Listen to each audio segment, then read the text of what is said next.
금리를 인상할 거라고 발표한 기간에 달러 가치가 일제히 올랐습니다. 실제 금리 인상이 단행될 때는 오른 기간도 있고 떨어진 기간도 있어요. 다시 말해 금리를 인상할 거라고 하면 금리를 인상할 거야 라고 하는 그 생각만큼 그 기간만큼은 달러 강세 기조가 나옵니다. 그리고 실제 금리 인상이 단행된 이후에는 그때그때 여건에 따라 다른데요. 미국이 기준금리 인상을 할 때 다른 나라는 더 가파르게 인상할 수도 있고 그렇지 않을 수도 있습니다. 그러므로 결국 달러 가치만 강해지는 게 아니라 다른 나라의 화폐 가치도 결국 다 같이 강해지는 겁니다. 환율이라는 것은 교환 비율이기 때문에 반드시 강한 달러가 오는 것은 아닙니다.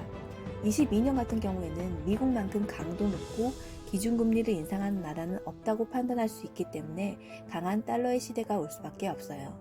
그럼 강한 달러의 시대에 우리는 어떻게 대응해야 되는지 세 가지로 짚어보겠습니다. 달러 강세가 나타나면 자본시장은 더 혼란해집니다. 외국인이 투자 자금을 회수함에 따라 한국 주식 강세장을 기대하기는 어려워지죠. 투자 전략과 포트폴리오 구성에 유의를 해야 합니다. 이런 현상이 기업의 투자 위축으로 이어져서 추가적인 경기 침체를 우려할 수가 있어요. 통화 정책에도 상당한 혼란이 예상됩니다. 인플레이션이면 긴축적 통화 정책을, 디플레이션이면 완화적 통화 정책을 도입하면 되겠지만 스태그플레이션 우려가 증폭되고 있기에 혼란스러울 수밖에 없습니다.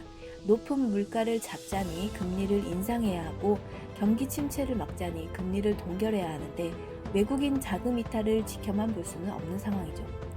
달러 강세는 수출 기업에는 기회가 되겠지만 수입 기업에는 악재로 작용됩니다. 에너지, 식료품, 철, 비철 금속 등 원자재를 수입에 의존하는 한국은 공급난이 더욱 가중되죠.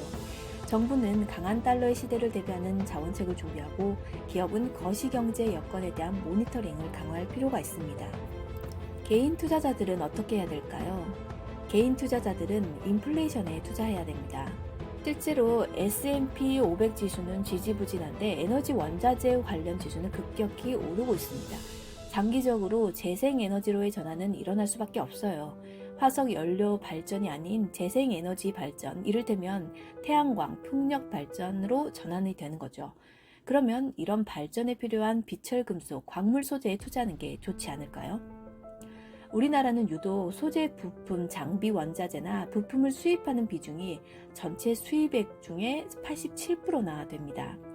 마그네슘은 100%, 요소수는 97.7%를 중국에 의존하고 있죠. 우리가 정말 필요로 하는 핵심 원자재를 특정 국가에 전적으로 의존을 하고 있으니까 우리나라는 정책적으로 소재 부품 장비를 국산화하거나 기민하게 대응할 수 있는 체제를 마련한 것이 중요합니다. 24년까지는 중장기적으로 기후변화 문제에 놓여 있을 거고 더군다나 지금 러시아, 우크라이나 전쟁의 과정에서 공급 부족으로 곡물 가격이 23년도까지 오를 예정이라고 하네요. 그러면 곡물이나 식료품 혹은 원자재 ETF에 투자하는 것도 좋을 것 같습니다. 혹은 현금 비중을 늘리는 노력도 필요합니다. 예를 들어 저축금리가 5%라고 한다면 은행에 저축하면 가만히 있어도 들어올 돈을 그 많은 시간과 비용을 들여가면서 굳이 주식 투자를 할 필요가 없죠. 지금 주식시장은 좋지 않거든요. 주식에 투자하려면 적어도 10%는 벌어야 합니다. 그래서 현금 보존 비중을 좀 더 늘려야 합니다. 이런 시점에서 지금 부동산은 어떨까요? 매도자는 금매를 내놔도 팔리지 않고 매수자는 대출금리가 무서워서 집을 살 수가 없습니다. 그럼 지금 시점에서 부동산을 사야 할까요? 무주택자라면은 금매 물건이나 그 이하로 내놓은 것들 살 수 있습니다. 다만 주담대의 이자율을 감당할 수 있다면 좋겠죠. 그 이자가 감당이 안 돼서 그것보다 낮은 월세가 낫겠다 싶어 그것을 선택한다면 집을 살 기회는 아마 없을지도 모르겠습니다. 1주택자의 경우는 만일 자신이 내야 할 금리가 2%대로 고정금리라면 그냥 가져가는 것도 방법입니다. 금리의 상승 하락은 사이클처럼 오르고 내렸다 합니다. 상승했다고 해서 보유하고 있는 부동산을 처분하는 것은 지금으로선 좋은 방법이 아닐 수도 있어요. 만약 고정금리라면요. 내가 내야 할 이자가 갚을 수 있는 여력이 있는 수준인지 먼저 점검을 해야 합니다. 그리고 가장 중요한 것, 내 소득을 높여가는 작업을 해야 합니다. 그게 월급을 올리던 부업을 해서 부수입을 얻든 무조건 현금 파이프라인을 만들어야 하죠. 내 소득이 올라간 만큼 대출 규모도 커집니다. 연봉 3천만 원일 때는 신용대출 3천도 안 됩니다.